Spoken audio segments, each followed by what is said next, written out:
the key message was one of taking back control. That's our slogan, take back control. So the big issue is all about sovereignty. Where should decisions be made? Over the river, in Parliament or in Brussels? And voters decide they wanted decisions made in Parliament. Of course, there's a lot of questions now over the weekend of what happens next. When does Britain formally leave? In your eyes, what is that process? I don't think we need to rush this process. During the campaign, they were talking about triggering Article 50, this process of leaving the EU right away, literally Friday morning. I think quite rightly the PM has paused on that, which allowed the dust to settle, allow people to go away on holiday, have some informal discussions, and then think about it, come September, October time. Are you worried about the pretty violent market reaction we've seen in the wake of the vote? I think it was slightly to be expected on Friday. It actually was slightly exaggerated in the sense that the pound had climbed on Thursday to a high because people thought there'd be a Remain vote, so some of the fall was because of that fall from the artificial high.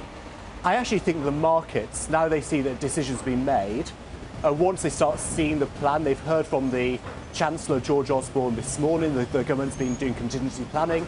They'll hear from the Prime Minister this afternoon in Parliament, more details about the plan. Once they understand there's a plan in place, that will reduce some of the uncertainty.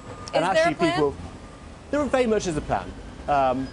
This has been a long-term debate, not a rushed decision for the UK, where we feel that essentially our future doesn't lie with what's essentially quite a failing Eurozone, but lies with the wider world, being a free trade nation, working with countries right across the world, and not being an insular nation. So do you and perhaps Boris Johnson, Michael Gove, have a specific plan that you will now take to European leaders, whether it's in 1 month or 3 months, to get into action? And does that actually require Boris Johnson to become the Prime Minister for your plan to hold any weight at all?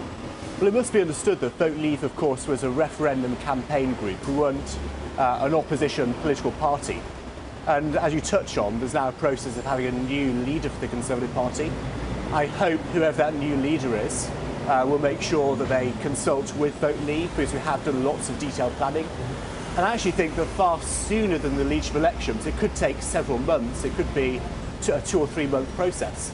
I hope the Prime Minister appoints somebody to actually head up this whole negotiation.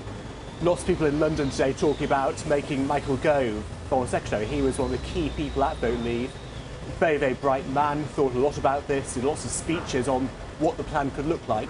So I think he's probably the man to lead the negotiations. Should Nigel Farage have a role in negotiations?